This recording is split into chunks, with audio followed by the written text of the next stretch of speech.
This is my second video update coming to you from Athens, Greece.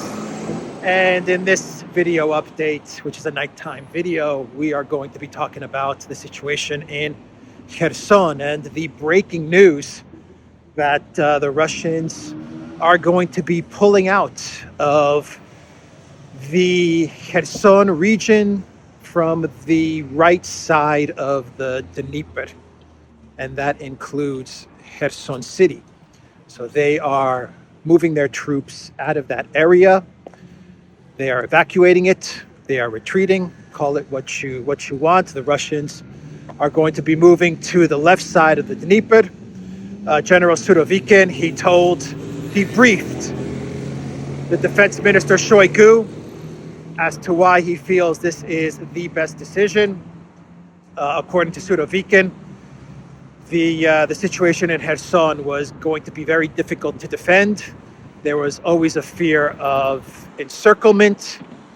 There was a fear of missile strikes. They had evacuated something like 150,000 civilians had already been evacuated. So there are no more civilians in that area of Kherson on the right side of the Dnieper. And it was very difficult, according to Surovikin. What he told Shoigu is that it was getting very difficult to supply the troops. And there was a very large Ukrainian military force that was amassing in the direction of Kherson. Saying that,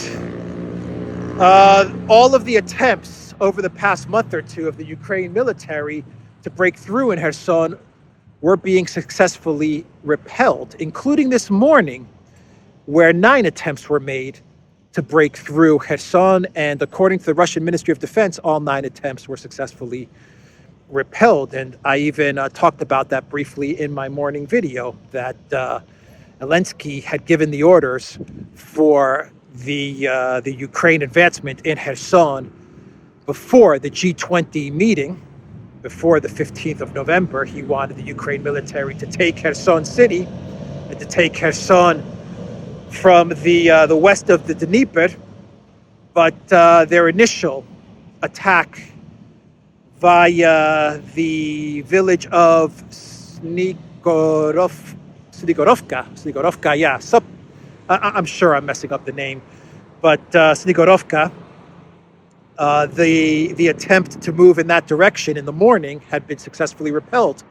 And this was actually reported on by the Russian Ministry of Defense and by various Russian media outlets, including RT and Sputnik. And I talked about that early in the morning during my first video update. 7 hours later, we get the news that suddenly Surovikin has briefed Sergei Shoigu, and he feels that it's best if the Russian military completely pull out of Kherson, west of the Dnieper, and move towards over the river to an area that they can better defend, and which they will be able to better defend. It is going to be very difficult for Ukraine if they do decide to move in to Kherson and to move into Kherson city, which I can't see why they wouldn't. But if they do decide to take this territory once the Russians leave it, then it's going to be extremely difficult for the Ukraine military to move over the Dnieper further towards Russia. That is the news. General Surovikin is putting the lives of Russian soldiers ahead of territory. Makes complete sense. He is going to be saving thousands and thousands of Russian soldiers' lives. I imagine that if Ukraine does decide to move into the area that the Russians are going to be evacuating, that the Russian military is going to make them pay a price in terms of Ukrainian soldiers' lives in order to move into that area, and then in order to hold and keep that area.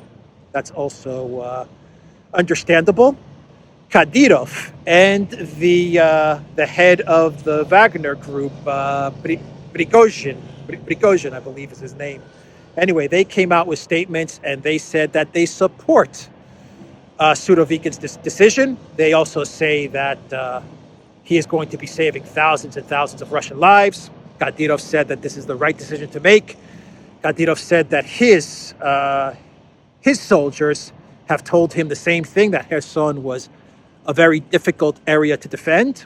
Kadyrov also says in his post that why the Russians took Kherson in the first place and decided to hold on to it, Kadyrov said that's a different story altogether. Remember, the Russians took Kherson way, way in the beginning of the SMO, and they took it with relative ease, I would say, and they took it and they held it, and they didn't have many difficulties for many months holding Kherson. There wasn't much action going on in Kherson.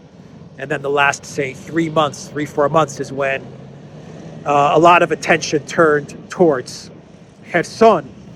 But Kadyrov and the Wagner head, they were very critical when the Russians retreated from Kharkov.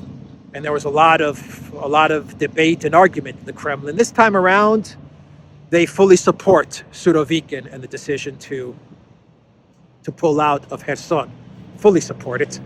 So that is the situation. I guess from a military point of view, I mean, taking a line out of Alexander, I'm not a military expert, nor am I in Russia, nor am I part of the military team or the Kremlin or anything like that. So I'm not privy to any secret information that you don't have as well, or any info that you don't have. But listening to Surovikin explain things to Shoigu and the public statements that they've come out with, from a military standpoint, it makes sense. Okay, you are definitely going to want to save Russian lives. Definitely Russian lives are much more important than territory. You can always get that territory back. Yes, Ukraine is going to move in, but moving in is one thing and holding it is an entirely different thing. But yes, it is territory that if you're Russia, you can say, okay, we'll come back to this later. Let's prepare a defensive line east of the Dnieper now, and let's make it impossible for Ukraine to move any further. I guess that's the thinking. Something's going to be going on at the Olympic Stadium, by the way. I'm not sure what. Some sort of event. So that's why they're building all of this stuff here.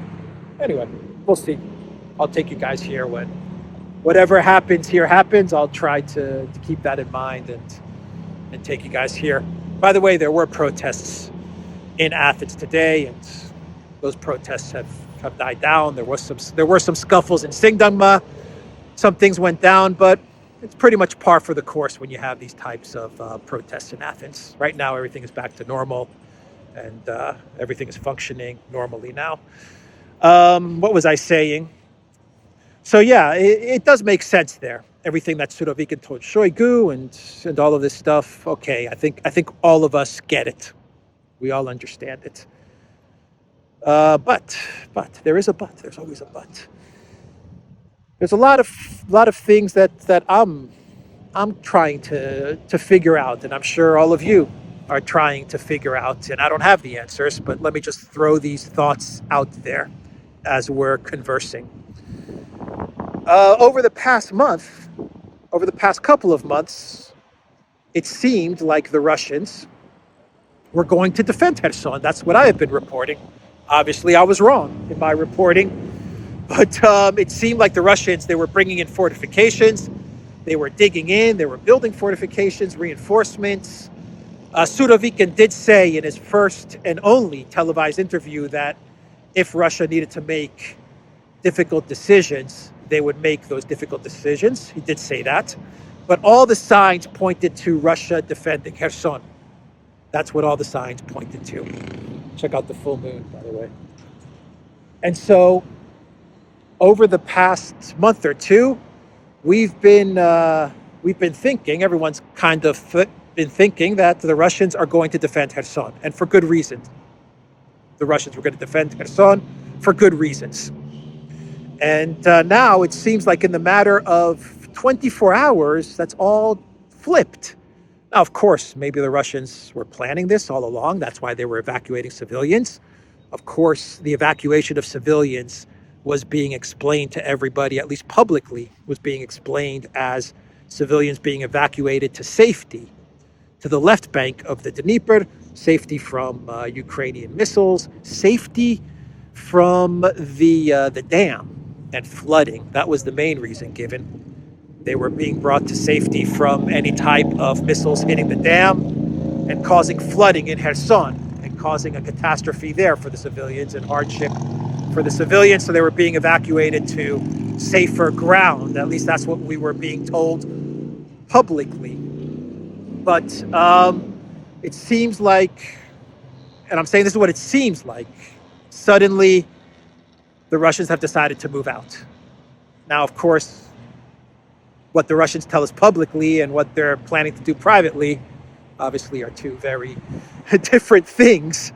So maybe this was in the works from the moment Surovikin took over. Maybe from day one he said, we're going to need to plan an evacuation out of Kherson because it doesn't make sense to be there at this moment, to expend resources to defend this territory that we can come back and get when we're at a later date, when we're ready to get back.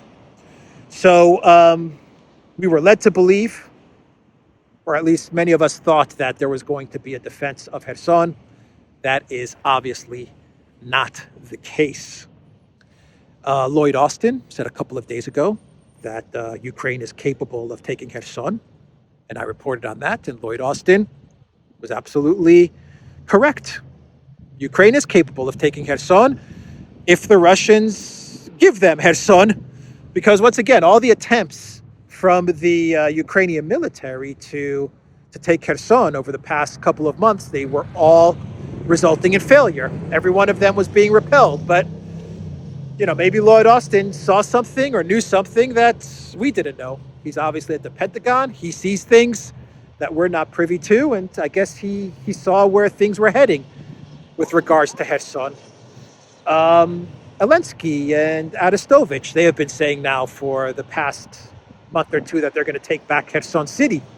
And sure enough, they are going to take back Kherson City. Of course, they're taking it back without a fight, but they're going to take it back. Keep in mind that the collective West mainstream media, they're going to be reporting on this as if the Ukraine military defeated the Russian military. There's no doubt about that. They are going to, the collective West mainstream media, they are going to present this as a Russian military defeat. They're going to run stories along the lines of Ukraine military defeats Russia in Kherson. Russia suffers humiliating defeat and retreats from Kherson. Ukraine military advances at lightning speed to take Kherson. Russian military in disarray. Russian military in retreat. Putin is collapsing. Russian military is collapsing. Breakthrough in Kherson. I mean, I'm just running off the titles from the top of my head, and you can see how easily these titles are coming out. Just think about what the script writers in the collective West mainstream media are going to come up with, and we got to keep that in mind. We are going to see a couple of days of a lot of celebration from the collective West, from NATO, from the Zelensky regime, a lot of celebration from the European Union. And this celebration is going to lead to more confidence, more weapons, more money for Ukraine, more escalation. No doubt about that. They're going to be feeling that the wind is at their back and that they have the momentum. And since we've taken Kherson, why not push further? Why not give Ukraine more money, more billions, more weapons? That's what Vander Crazy is going to say. That's what the Biden White House is going to say. That's what Lloyd Austin is going to say. That's what the neocons and the neolibs are going to be talking about. The neocons, they're going to be tasting the defeat of Putin. I mean, they can sense it now. They're foaming at the mouth. This is our chance to finally overthrow the Russian government. I wouldn't be surprised if they pile things on with more sanctions and more cancelization of stuff, and Russians and authors and musicians. I mean, just really pile it on now, because for them, they're going to say this is defeat. The Russian public is already going to probably be demoralized from this. So let's really, go at it hard now. That's going to also happen. But, I'm also thinking Odessa now is, forget about Odessa, Nikolaev, Odessa, obviously. You can't, the Russians giving up Kherson means that Odessa is not in their sights for the time being. Maybe it was never in their sights. Maybe Odessa was just all of our thinking and strategy and planning. That was in our minds. Maybe for the Russian military, that was never part of the plan. Maybe Odessa, the Black Sea, all of that was never part of the special military operation or the conflict or anything like that. So you can forget about Odessa. I was thinking, as I was reading about this retreat, that this is going to put Crimea in danger, isn't it? From various aspects. I'm wondering, first of all, the water situation. You have the dam, you have the water situation. One of the reasons for holding on to Kherson was because you secured the water supply to Crimea. I'm just wondering if that's going to come under fire, if that's in jeopardy now. The Zaporozhye power plant, now that's in range of Ukraine missiles, HIMARS, and stuff like that. I imagine Crimea, that's what I wanted to say. Crimea is now in range of the U.S. HIMARS for Ukraine. Crimea becomes a much easier target for the Ukraine military. That's something to think about. Of course, as Ukraine decides to move all this stuff into Kherson, all of this equipment to Kherson to target Crimea, I imagine the Russians are going to take that equipment out. But the Russians haven't really targeted that equipment as it was coming towards Kherson. So I don't know. I was having coffee with a friend earlier today, and he was telling me, where are all these Russian weapons, these amazing Russian weapons that I've been seeing over the past 3-4 years. Where are they? Why? He was asking me, why do the Russians even allow the Ukraine military to amass their forces so close to Kherson? Valid questions. This is someone who wasn't following the war so closely. And, I have different answers that I can give them, but none of those answers really make much sense. They're really not that convincing. You can say the Russians didn't want to take out Ukrainian infrastructure. It's a special military operation. They didn't want to destroy the bridges and the water supply and all of this stuff because they weren't at war with Ukraine and they were going to perhaps need the bridges later on. Anyway, all of this stuff, you can try to explain it, but at the end of the day, his response to me actually, and he is a military person. He's just not following this conflict too much. He served in the Greek military. His answer to me was, a war is a war. And when you fight a war, you fight to win. Anyway, that was what he was telling me. And I thought it was interesting to get his perspective. Yeah, I mean, Crimea now becomes an easier target. Right? That's my thinking there. So politically, Putin's going to pay I imagine he's going to pay a heavy price, not in the Kremlin, because I'm sure in the Kremlin they've worked this all out and they're all on the same page. You can see from Kadyrov and Prigozhin, the guy who runs Wagner. You can see that in the Kremlin, it seems everyone is on board and they all agree with Surovikin's decision. And I'm sure that Surovikin's decision is without a doubt the right decision. I'm positive of that. But politically, I imagine this is going to be a tough one for the Russian people to swallow. This is going to be a tough one for Putin to explain. I've already talked about how the collective West is going to present this. I already talked about how the collective West is going to use this to escalate even more. They're going to use this to really ramp things up. And the collective West, when they fight, they fight to win. They throw everything at you. Economic, social, military, sanctions. They throw everything they've got. And they're going to do that in this case as well. They're going to throw everything they have now at Russia because they're going to smell blood. uh, and they're going to go for the regime change, for the victory. That's my thinking. Unless, and I'll leave you with this thought, unless something happened with Jake Sullivan's trip to Kiev and this back channel diplomacy that the Wall Street Journal was reporting about between Sullivan and Patrushev, his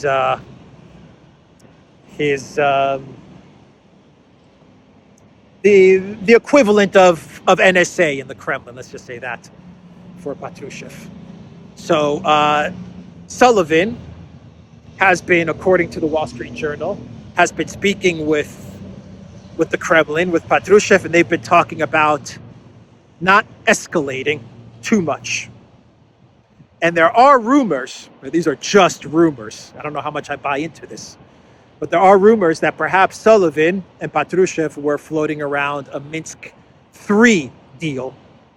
And what that would mean is Russia keeps everything left of the Dnieper, Ukraine keeps everything right of the Dnieper, perhaps neutrality for Ukraine, no NATO, but security guarantees, and they leave it at that. And that might explain the other articles from, from the Wall Street Journal and I believe the Washington Post, where they were talking about how Zelensky needs to publicly come out and say he's willing to negotiate with Vladimir Putin. That would explain that. So there are rumors about a Minsk III. Now, I don't know how well that would go down with the Russian public once again, but they're just rumors at this point in time. I personally think you're going to see more escalation from the collective West. I don't think the neocons can make deals. I don't think the neocons have an off-ramp. I think when they see stuff like what has just happened in Kherson or what happened in Kharkov, their instinct is to push harder for that regime change, to escalate even more, and they use every tool at their disposal to achieve their goals.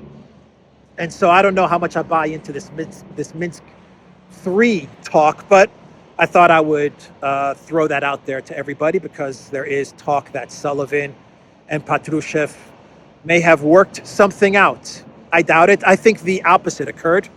I think that Sullivan told Patrushev that the US, Poland, Romania, they have 100,000 troops and they're going to move in if Russia escalates. I believe that Sullivan may have even threatened Russia with other stuff.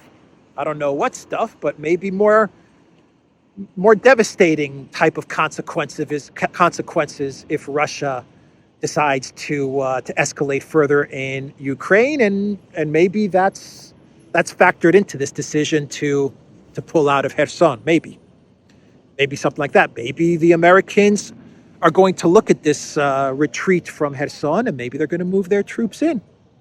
That's a possibility. Maybe they are going to move their troops into the West. Maybe the neocons are going to sense defeats and say, now it's our opportunity to take territory. That's also a possibility. I'm not saying it's going to happen, but it's a possibility. And for Russia, I have to say this, for Putin, this is Russia giving up Russian territory. That is also a fact.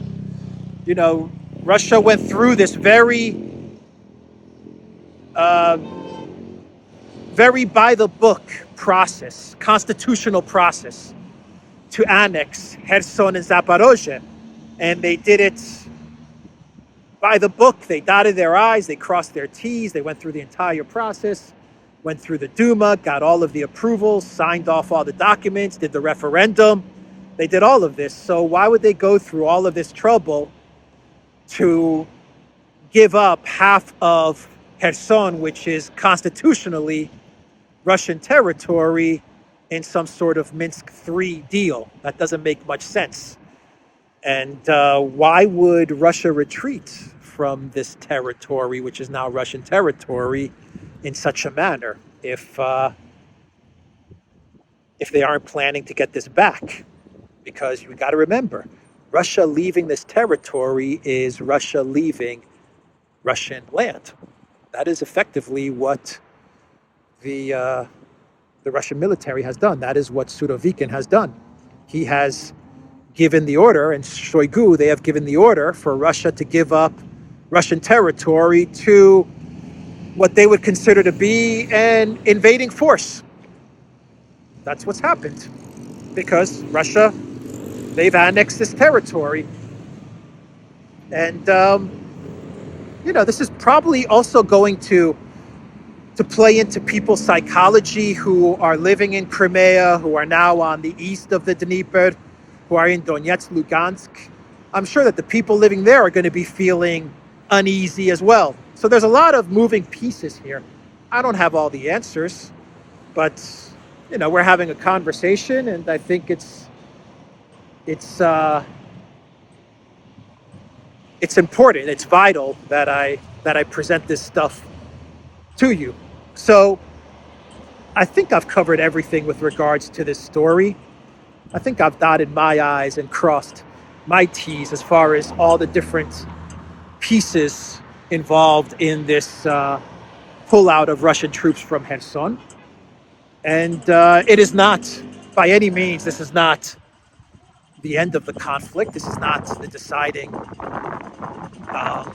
move for the conflict. In other words, this move has not decided the fate of this conflict. Everyone was talking about a Stalingrad-like fight in Kherson. Interestingly enough, we're not going to get that, because Russia's just decided to leave, or at least leave the right bank of Kherson. So we're not going to, at this moment, we're not going to get this big battle in Kherson. So it's going to be interesting to see what Ukraine does. There was a tweet sent out by one of Zelensky's advisors who said something along the lines, I'll put it on the screen right now, actions speak louder than words, or something like that. And he said that at this moment, the Ukraine military hasn't seen any signs of the Russian military pulling out of Kherson. And he said that Ukraine is liberating village after village, and they still haven't seen any signs of a Russian evacuation, the Russian military leaving the right bank, the west side of the river. And if I've messed up with right and left, west and east with regards to the Dnieper, my apologies there. It's late at night. I am a bit tired, but anyway, I think everyone knows what I mean when I talk about the right side of the Dnieper, or the west of the Dnieper and the east of the Dnieper, and the left bank being the east. So, with that being said, let's see here. Do I have anything else to cover with regards to this story? I think I've gotten everything. If I forgot something, I'll do it in my morning update tomorrow. But let's do a clown world. Let me see if I have my phone for this clown world. Actually, do I need it? No, I don't need it. I don't need any articles or any tweets. I remember this story because I wanted to talk about this in the morning, but I didn't remember to talk about this. So Elon Musk and Twitter, completely unrelated to Kherson, but Elon Musk and Twitter, well, he has admitted that there were employees at Twitter who were selling blue check marks for $15,000 a pop. That's right, $15,000 a pop for blue check marks.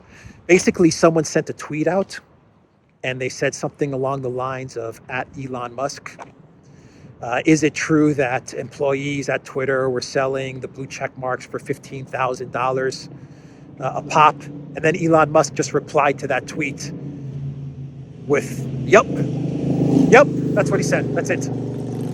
And so that was the admission from Elon Musk, kind of an admission, that there were employees at Twitter who were selling the blue check mark for $15K. One blue check mark, $15K. First of all, that points to some pretty bad corruption at Twitter. Pretty bad corruption right there from the Twitter employees. So that's not a good thing. But I'm trying to think about this. I can kind of understand if you're a celebrity, like if you're a wannabe rock star, a wannabe rap star, a wannabe actor, actress, a wannabe big time influencer, Instagram, Twitter, something like that, I can see how you may say to yourself, you know what? I really need that blue check mark because it's going to really help boost my career. It's going to help me get the endorsements that I need, the promotions, the money that I need. It's going to really push me up to being a legit superstar, a legit influencer. So maybe 10K or 15K is a good investment. And so I'll pay it.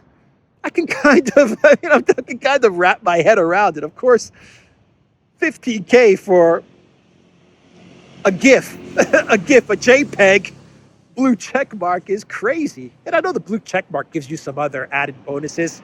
Like from the dashboard, you get to see what other blue check mark people are tweeting about, and you get better filtering and stuff like that. I can see all of that. But man, 15K, how does that work? Do they give the money to the Twitter employee? Is that like an envelope? Do they sit down at like a restaurant or a coffee shop and the celebrity, the rock star, the actress, whatever the influencer, they take an envelope of 15K in cash and they just push it across the table, and then that person kind of goes on their phone and says, "Okay, you've got the blue check mark. Boom, approved. Boom." I wonder how that works, that whole process. Oh, silly times that we live in when you're paying $15,000 for a GIF, for a JPEG. Yeah, I mean, it is what it is. Anyway, that's let's cross here. That's the clown world, everybody. TheDuran.locals.com. Check out Alexander's channel. Check out the Duran's channel. The Duran shop, 10% off. Use the code GOODDAY. Take care.